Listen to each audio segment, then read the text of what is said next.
Best students, তাহলে চলো আমরা শুরু করছি আজকে আমাদের টেন্সের প্রথম টেন্স, সেটা হচ্ছে সিম্পল প্রেজেন্ট বা প্রেজেন্ট ইনডিফিনাইট টেন্স।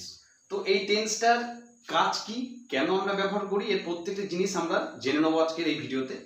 তো তার আগে বলে দিই, before start of the simple present tense or present indefinite tense, আমরা একটা জিনিস বলি কি, অক্সিলারি ভার্ব এবং মেইন ভার্ব এই দুটো কিন্তু অত্যন্ত গুরুত্বপূর্ণ। This two are very important.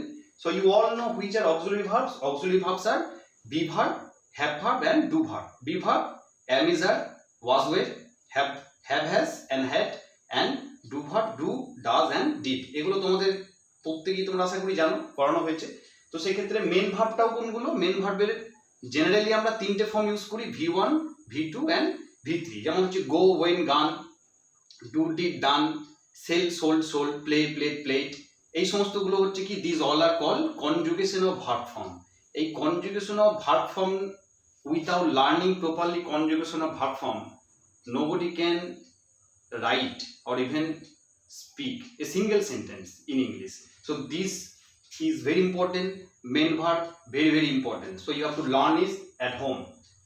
তো দেখো, সিম্পল প্রেজেন্ট টেন্সে বা প্রেজেন্ট ইনডিফিনাইট টেন্স কখন ব্যবহার করা হয় বা কাকে বলি আমরা না, সিম্পল প্রেজেন্ট টেন্স হচ্ছে সেইগুলো যেগুলো আমরা প্রত্যেক দিনে নিয়মিত কাজ করি, আমাদের নিয়মিত যেগুলো অভ্যাস বা যে সমস্ত যেগুলো হচ্ছে চিরন্তন সত্য, যেগুলো আমরা কখনো পরিবর্তন করতে পারবো না, আমরা বদলাতে পারবো না।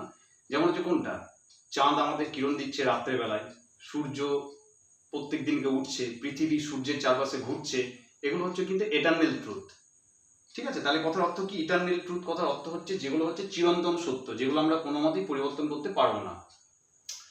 তো সেক্ষেত্রে দেখো, আমাদের কোন কোন ক্ষেত্রে আমরা সিম্পল প্রেজেন্ট টেন্স ইউজ করি। সিম্পল প্রেজেন্ট টেন্স আমরা ইউজ করি জেনারেল সেন্সে, অর্থাৎ সাধারণ একটা ঘটনা, যে সে প্রতিদিনকে কাজ করে, সে খায়, সে যায়, আমি যাই, লোকেরা আসে, তারা হাসে, আমরা টিভি দেখি, আমরা স্কুলে যাই, এই সমস্ত জিনিসগুলো হচ্ছে আমাদের জেনারেল সেন্স বলি, সাধারণ ঘটনা।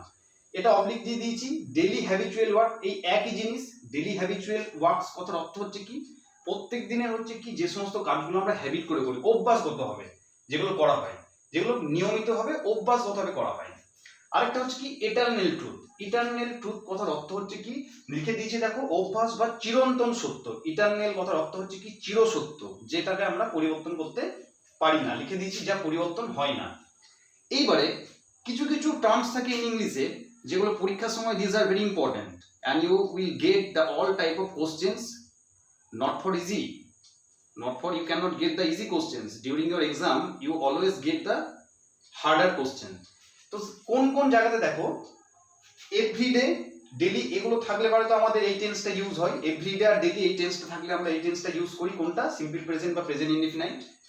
অ্যাডভার্ব অফ ফ্রিকোয়েন্সি, অ্যাডভার্ব কোনটা আমরা প্রত্যেকেই জানি। সেই অ্যাডভার্বের মধ্যে ফ্রিকোয়েন্সি অর টাইম কোনটা, অফেন। অফেন মানে কি, অফেন কথার অর্থ হচ্ছে প্রায়। সেলডম মানে হচ্ছে কখনো কখনো। অলওয়েজ মানে কি, এগুলোর এক একটা করে পার্সেন্টেজ আছে, কোনোটা হয়তো অফেন 60%, সেলডম 70%, এরকম অলওয়েজ হচ্ছে 100%, নেভার মানে হচ্ছে নেগেটিভের দিক থেকে 100%, অর্থাৎ এই একটা পার্সেন্টেজ আছে। তো সেই পার্সেন্টেজ হিসাবে কি না, সেগুলো অতটা প্রয়োজন নেই জানার কোনটা কত পার্সেন্ট। অ্যাডভার্ব অফ ফ্রিকোয়েন্সি বা টাইম এটা জানলেই আমাদের হয়। কোন কোনগুলো, অ্যাডভার্ব অফ ফ্রিকোয়েন্সির মধ্যে হচ্ছে অফেন, সেলডম, অলওয়েজ, নেভার। এইগুলো যদি, এই অ্যাডভার্বগুলো যদি থাকে কোনো সাবজেক্টের পর, তাহলে সেই সাবজেক্টের পর এগুলো যদি থাকে, তাহলে তারপর কি হবে না, লিখে দিয়েছি দেখো, এই পার্সেন্ট হিসাবে ভার্বের সঙ্গে এস বা ইএস যোগ হয়। আমরা প্রত্যেকেই জানি যে প্রেজেন্ট ইনডিফিনাইট টেন্সে থার্ড পার্সন সিঙ্গুলার, অর্থাৎ থার্ড পার্সন মানে কি, পার্সন মানে কি শুধু একটা ব্যক্তিকেই বোঝায় না। পার্সন মানে হচ্ছে not for the single one any person, it's may be third person anything, what ever existence in this world. এটা ইটস মে বি একটা সাইকেল, একটা বোতল, একটা টেবিল, চেয়ার, বই, খাতা, পৃথিবীর যাবতীয় জিনিস যে কোনো একটাই বোঝায়, সেটাকেও আমরা পার্সন বলি। তো এই পার্সন আমরা প্রত্যেকে আমরা জানি there are 3 persons. নাম্বার 1 হচ্ছে first person, second person and third person. Third person that's mean he, she. হিটা হচ্ছে কি আমাদের প্রোনাউন, তার পরিবর্তে যদি কখনো আমরা কোনো নাউন নিই, কোনো একটা ছেলের নাম, তাহলে সেটা একজন। যদি কোনো সি হয় তাহলে সেটাও প্রোনাউন, তার পরিবর্তে আমরা কোনো একটা মেয়ের নাম নিলাম, সেটা হচ্ছে একজন। এবারে থার্ড পার্সন প্লুরাল ফর্ম তাহলে কোনটা, যখন ওই হি প্লাস সি দুটো যখন একসঙ্গে হয়ে গেল, তখন সেটা কি হয়ে গেল, দে হয়ে গেল। তার মানে কি, তারা হয়ে গেল সেটা। তখন সেটা থার্ড পার্সনই থাকলো, কিন্তু সেটা প্লুরাল ফর্ম হয়ে গেল, সিঙ্গুলার নয়। তাই থার্ড পার্সন সিঙ্গুলারের সঙ্গে কিন্তু আমরা সর্বদাই এস ইউজ করি বা ইএস ব্যবহার করি ভার্বের সঙ্গে পার্সন হিসাবে। আর প্লুরাল ফর্ম যদি হয়, দে যদি থাকে, তাহলে সেক্ষেত্রে আমরা কি করি, কোনো রকম এস বা ইএস যোগ করি না। তো আমরা নেক্সট ভিডিওতে সেটা দেখবো।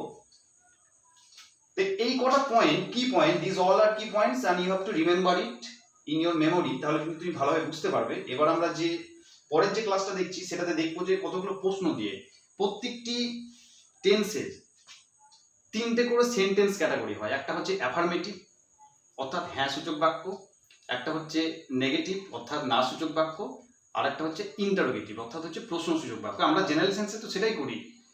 আমি প্রতিদিনকে স্কুল যাই না, আমি কি যাই না, বা আমি কি যাই, এরকম একটা প্রশ্ন। তাহলে সেই জিনিসগুলোকে বলা হচ্ছে সেন্টেন্স ক্যাটাগরি। সেই প্রত্যেকটি টেন্সের 3টে করে সেন্টেন্স যদি জানা যায়, তাহলে আর আশা করি কোনো রকম কোনো সমস্যা হওয়ার কোনো কথা নয়।